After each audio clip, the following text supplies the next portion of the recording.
오늘 우리에게 주신 하나님 말씀은 신명기 32장 45절에서 52절까지 말씀 함께 보겠습니다.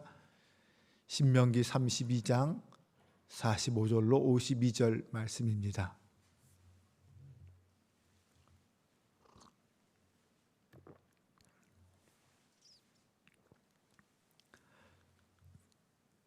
저와 여러분이 한 절씩 교독합니다. 모세가 이 모든 말씀을 온 이스라엘에게 말하기를 마치고 그들에게 이르되 내가 오늘 너희에게 증언한 모든 말을 너희 마음에 두고 너희의 자녀들에게 명령하여 이 율법의 모든 말씀을 지켜 행하게 하라. 이는 너희에게 헛된 일이 아니라 너희의 생명이니 이 일로 말미암아 너희가 요단을 건너가 차지할 그 땅에서 너희의 날이 장구하리라. 바로 그날에 여호와께서 모세에게 말씀하여 이르시되 너는 여리고 맞은편 모압 땅에 있는 아바람 산에 올라가 느보산에 이르러 내가 이스라엘 자손에게 기업으로 주는 가나안 땅을 바라보라.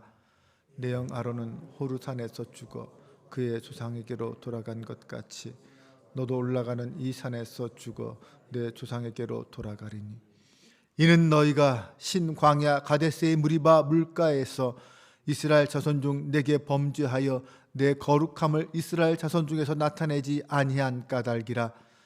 내가 비록 내가 이스라엘 자손에게 주는 땅을 맞은편에서 바라보기는 하려니와 그리로 들어가지는 못하리라 하시니라. 아멘. 할렐루야. 오늘도 비 오는 중에 새벽을 깨우며 함께 성전에 모여 예배하는 사랑하는 성도들 가운데 하나님께서 늘 동행하시며 위로하시고 소망으로 인도해 주시기를 주님의 이름으로 축원합니다. 지난 겨울과 올 봄은 그래도 다른 해에 비해서는 눈이나 비가 자주 오는 것 같습니다. 봄에 이렇게 비가 그래도 자주 내려주면 많은 도움이 됩니다. 올해도 풍년으로 하나님께서 우리의 삶을 축복해 주실 줄로 믿습니다. 성령의 단비가 우리 가운데 임재하여 우리의 삶을 풍성하게 하고 주님의 은혜에 충만하여 살아갈 수 있는 저와 여러분 모두가 될 수 있기를 바랍니다. 이제 모세는 가나안 땅에 들어가려고 하는 그 백성들을 향하여 마지막 하나님의 말씀을 전하고 있습니다. 그 내용이 신명기서인데 특별히 오늘 말씀은 하나님께서 모세에게 노래의 말씀을 주셨다라고 말합니다. 그러면서 이 말씀을 선포하게 하셨습니다. 이 노래의 말씀은 하나님이 어떤 분인지, 이스라엘을 향한 하나님의 뜻이 무엇인지를 가르쳐주는 말씀이었습니다. 오늘 본문에서 하나님은 가나안 땅의 우상은 결코 구원을 줄 수 없다. 오직 여호와 하나님만이 유일하신 하나뿐인 신이다. 이렇게 강조하여 선포합니다. 그러면서 환난 날에 우상들에게 말하죠. 어디 한번 구원해 봐라. 어디 한번 너희가 구원해 봐라. 하지만 결코 우상은 그 환난 중에 백성들을 구원할 수 없습니다. 하지만 하나님은 하실 수 있습니다. 왜요? 그분만이 참 하나님이기 때문이죠. 나아가 하나님의 손에 있는 그 누구도 그 무엇도 빼앗을 수 없다라고 선포하고 있습니다. 맞습니다. 이 세상의 구원자는 하나님 한 분뿐입니다. 우리 인생의 주인은 오직 하나님 한 분뿐임을 믿으시기 바랍니다. 오늘 말씀을 통하여 하나님 앞에서 우리는 어떤 태도로 살아야 할지 함께 살펴보겠습니다. 먼저 우리 하나님은 복의 근원이십니다. 출애굽기를 보면 하나님께서 모세에게 나타나셔서 처음 자기를 소개할 때 뭐라고 하십니까? 나는 스스로 있는 자다라고 말씀하십니다. 그리고 오늘 본문에서는 나 외에 다른 신은 없다라고 말씀합니다. 네, 맞습니다. 이 세상의 신은 오직 여호와 하나님 한 분뿐이죠. 그리고 그 하나님은 이 모든 만물의 창조주이시기에 다른 그 어떤 존재에 의지하지 않고 스스로 존재하시는 분입니다. 만약 하나님이 창조주가 아니라 피조물이라면 어떤 피조물이든 창조주에 의지할 수밖에 없는 존재 아닙니까? 그런데 하나님은 피조물이 아닙니다. 창조주이십니다. 누구에 의하여 존재하는 분이 아니라 스스로 존재하면서 이 땅의 모든 것을 존재케 하신 분이 하나님이시라는 것입니다. 반면에 이 땅의 모든 우상들, 사람들이 말하는 그 모든 어떤 것들도 결국 하나님의 피조물인 다른 피조물의 형상을 따라서 사람들이 만든 것에 불과합니다. 사람들이 만들어낸 피조물에 불과하다는 거죠. 이 세상의 모든 피조물은 결국 시작이 있고 끝이 있는 존재일 수밖에 없습니다. 하지만 우리 하나님은 처음이요 마지막인 분, 스스로 처음이요 마지막인 분, 영원하신 분입니다. 하나님은 모든 것을 창조하셨을 뿐만 아니라 또한 다스리시는 분이기도 합니다. 그분은 모든 것을 살리시기도 죽이시기도 하시고 상하게도 하고 낫게도 하시는 분, 그분이 바로 창조주 하나님이십니다. 그 하나님이 오늘 모세에게 이 말씀을 주신 이유는 무엇일까요?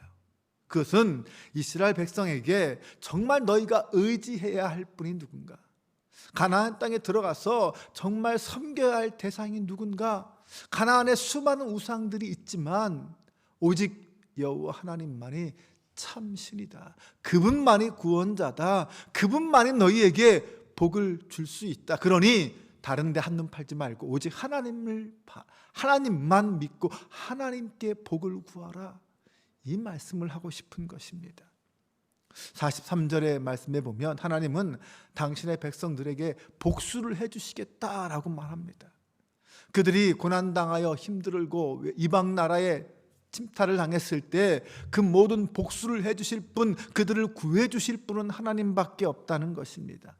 결국 이스라엘이 마지막까지 믿고 의지할 분은 여호와 하나님 한 분뿐입니다.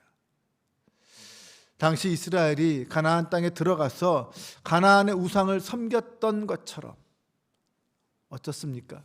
현대 예수 믿는다고 하는 수많은 그리스도인들도 세상 속에서 세상의 가치관과 세상의 기준대로 살아가고 있지 않습니까? 그러기에 오늘 이 말씀은 오늘 이 시대에 우리가 들어야 될 말씀입니다. 죄로 오염된 이 세상의 가치관을 비워내고 정말 내가 의지해야 할 분, 내가 믿어야 할 분은 하나님 한 분밖에 없구나 라고 믿고 고백하며 살아가는 저와 여러분 되시기를 바랍니다. 두 번째, 우리 하나님은 생명의 주관자이십니다. 하나님은 모세에게 느보산에 올라가서 이제 가나안 땅을 바라보라 라고 명령하셨습니다. 그러면서 그가 이제 가나안 땅에 들어가지 못하고 그 산에서 죽을 거다라고 말씀하십니다. 모세가 누굽니까? 40년 동안 이스라엘 백성들을 이끌고 광야 생활을 하고 드디어 출애굽으로 이스라엘 백성들을 이끌어가는 위대한 지도자 아닙니까? 그런데 그 모세의 사명이 이제 다 되었다라고 하시면서 이제 그를 부르시고 있습니다. 모세는 하나님의 섭리와 계획에 따라 아쉬움을 뒤로 하고 가나안 땅을 눈으로 바라보는 것만으로 만족해야 했습니다. 안타깝게도 그것이 하나님의 뜻이었습니다. 네, 이와 같이 사람의 삶과 죽음은 하나님의 주권에게 속한 것입니다. 모세 개인적으로 생각하면 너무 속상하고 안타깝지 않습니까? 출애굽의 영웅이 가나안 땅에 들어가지 못하다니 그것만큼 속상하고 안타까운 일이 어디 있습니까? 당시 모세는 120세였지만 성경에 보면 그의 눈이 흐려지지 않았고 그의 기력도 쇠하지 않은 상태였다고 말합니다. 아직 건강했습니다. 그러나 하나님은 그가 가나안 땅에 들어가는 것을 허락하지 않으셨습니다. 건강한 모세임에도 불구하고 그는 하나님의 부르심에 순종해야 했습니다. 그의 죽음은 자신의 뜻이 아니라 하나님의 뜻이었기 때문입니다. 물론 모세가 가나안 땅에 들어가지 못하게 된 것은 가데스 무리바에서 있었던 모세의 불순종 때문이었습니다. 하나님의 거룩함을 드러내야 하는 그 자리에서 모세는 어떻게 했습니까? 자기의 지팡이로 바위를 때려서 물을 냈습니다. 백성들 앞에서 자신의 마음에 있는 분노라는 감정을 있는 그대로 표현했습니다. 그것이 하나님 앞에 영광을 드러내지 못하는 모세의 죄악이 되었습니다. 하지만 그럼에도 인간적인 생각을 해보면 그래도 모세 정도라면 그의 소원 하나쯤은 들어줄 만하지 않습니까? 그럼에도 하나님은 다른 출애굽 1세대와 마찬가지로 모세를 광야에서 죽게 하십니다. 하나님의 공의에는 차별이 없습니다. 하나님은 당신의 약속을 반드시 지키시는 분입니다. 민수기 14장에서 가데스 바네아의 사건에서 12정탐꾼 사건 이후에 결국 하나님은 뭐라고 말씀하십니까? 출애굽 1세대 중에서 여호수아와 갈렙 외에는 누구도 가나안 땅에 들어가지 못한다라고 말씀하셨습니다. 그리고 정말 여호수아와 갈렙 외에는 아론도 모세도 가나안 땅에 들어가지 못하게 된 것입니다. 사랑하는 여러분, 우리는 분명히 알고 믿어야 합니다. 이 세상의 주관자는, 생명의 주관자는 하나님이십니다. 그러기에 우리는 우리의 생명도 하나님께 맡기고 우리의 삶을 살아갈 수 있어야 합니다. 하나님께 생명을 맡겼다면 우리는 하나님의 선하신 인도하심, 하나님의 선하신 그 인도하심을 의지하며 하나님의 뜻에 순종하며 살아야 할 것입니다. 그래야 나를 통하여 일하시는 하나님을 만날 수 있고, 나를 통하여 선을 이루시고 당신의 역사를 행하시는 그 하나님을 경험할 수 있습니다.